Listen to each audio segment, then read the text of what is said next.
flashing a victory sign surrounded by Iranian politicians. This was Ismail Haniyeh just yesterday in Tehran for the inauguration of the country's new president. In the early hours of the morning, he was killed in a precision strike. For the Israelis, Haniyeh was a wanted man. Here he was on October the 7th, praying for the success of Hamas fighters as they carried out a deadly rampage. But in the occupied West Bank today, he was celebrated as a hero and a martyr. Haniyeh was a political leader of the group based in Qatar. Palestinians have condemned his killing. Israelis see it as a significant success. It was a declared strategy. Israel, the prime minister, the defense minister, everyone was saying the leadership of Hamas is not immune anywhere in the world. In Qatar, it was very difficult to do it now because of our dependence on Qatar with the issue of our hostages. And therefore, we didn't do it before. I'm sure Israel could do it also in Qatar. Haniyeh helped cultivate Hamas's close relationship with Iran. Today, the country's supreme leader vowed vengeance. But up until now, the regime, deeply unpopular at home, has appeared to be primarily concerned about saving face rather than pushing towards all-out war. Iran has never wanted to spread war in the region. However, everyone must know that Iran will not allow the region to be governed by America and Israel. Back in April, Iran launched a huge barrage of missiles at Israel, following a strike on its consulate in Syria. But it was a choreographed move. Nearly all was shot down. Adding to the pressure now, a senior commander in Hezbollah, Iran's key ally, was targeted in Beirut yesterday. I think it brings them together, Hezbollah and Iran, and I think the consultations are going on between them, and it might be a response that will be from many directions simultaneously. For many in Israel, the priority is a deal that would bring back the more than 100 hostages still held in Gaza. There has been little progress in negotiations, but Haniyeh was key in them. Mediators have criticized his killing. Haniyeh was seen as a more moderate figure within Hamas. He was once a close aide to the group's founder, Sheikh Yassin, himself assassinated by Israel.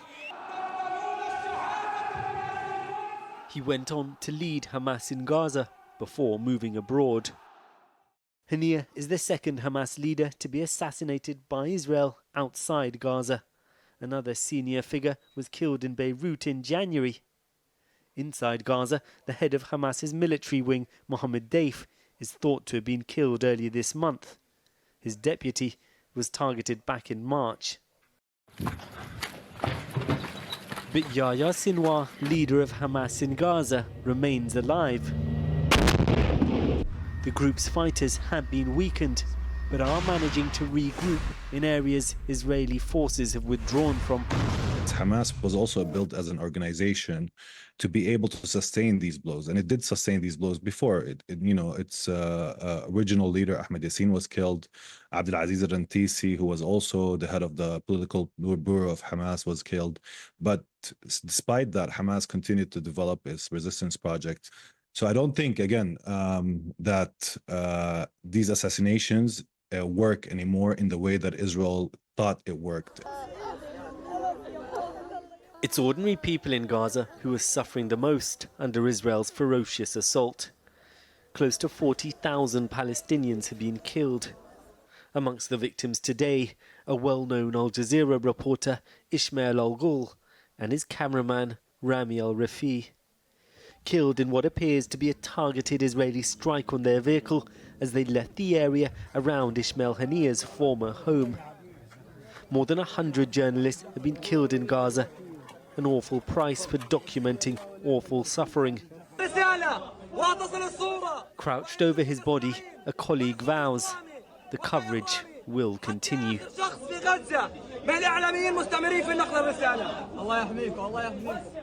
Well, earlier I spoke to Mohammad Marandi, an Iranian political analyst and professor at the University of Tehran, who told me he believes Iran's response will be even bigger than the last time it fired hundreds of missiles at Israel. We began with what the reaction would be. This time around, I think, yes, the response will be more severe, and the Israeli regime is going to have to pay the consequences. It's going to have to pay the price because the regime has the support of the West for all of its lawlessness, for all the crimes that it carries out. The West is its partner in crime. And so the Iranians know that the only way to stop it is to punish it. You're an academic, but I know you are well connected with the Iranian government. Are you saying this on your own gut feeling or based on conversations with people in government? No, it is my belief, from my understanding of what's going on in Iran, that the response this time round will be more severe than what we've seen in the past, not only because Martyr Haniyeh was a guest of the Iranian government, but also because of the fact that he is leading the resistance of the Palestinian people. I mean, it seemed clear before that Iran did not want a full-scale military confrontation. It did not want war with Israel. Are you saying that situation might change? Yes, Iran does not want a full-scale war because it harms the globe. If we have a full-scale war where the Americans enter the battle, then all of those bases that the Americans have in the Persian Gulf region will be destroyed. All those countries that host those bases will be destroyed because they will be seen as hostile.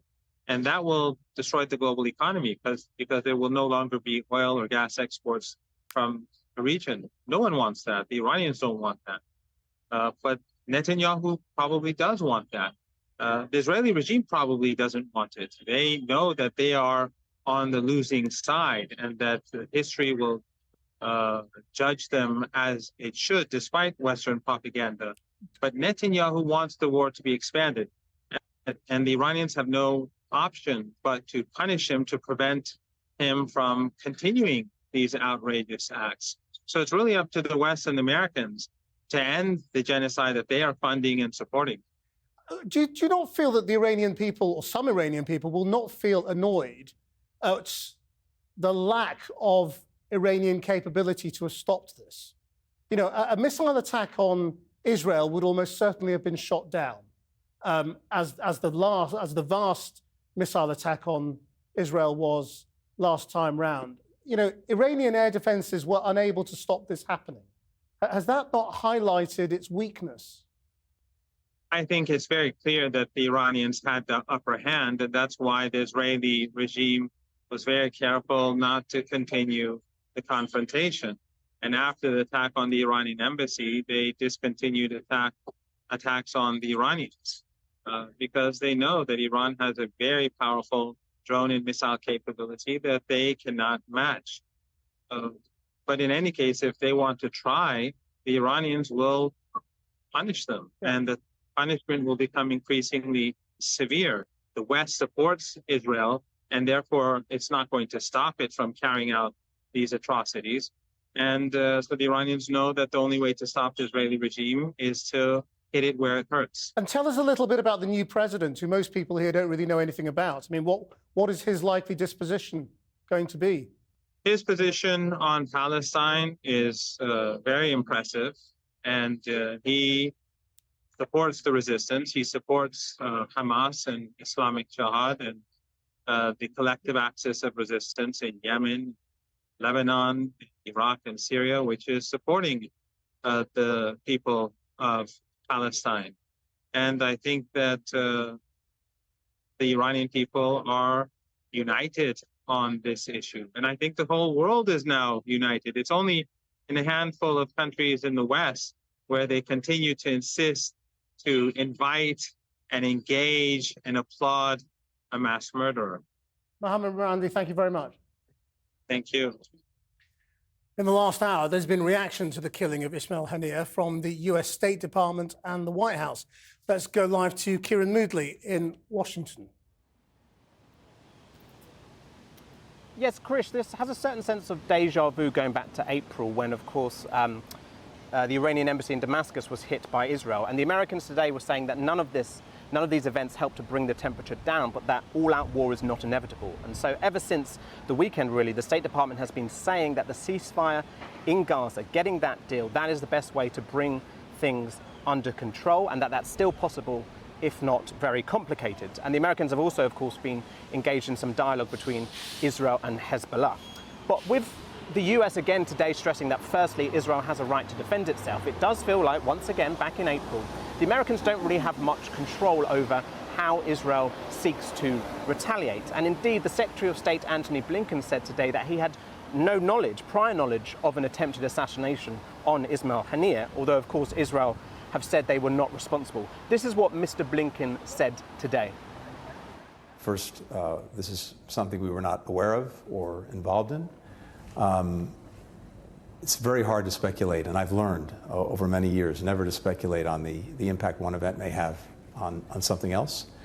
So I can't tell you what this means. I can tell you that the imperative of getting a ceasefire, the importance that that has for everyone, remains. Now, the Americans have just said that it's too soon to know how recent events have affected the chances of a ceasefire. But one other big event that's really happened over here, of course, when it comes to that deal, is that Joe Biden is no longer running for re-election. And he said he's determined to get as much done as he possibly can in the next 6 months. Does that mean that he can now be really radical and get a deal done? Or is he just seen as a lame duck by both the Palestinians and the Israelis? That ceasefire deal then remains the imperative for the Biden administration, not just for ensuring some peace in the Middle East, but ensuring Joe Biden's foreign policy legacy. Kieran Moodley in Washington, D.C.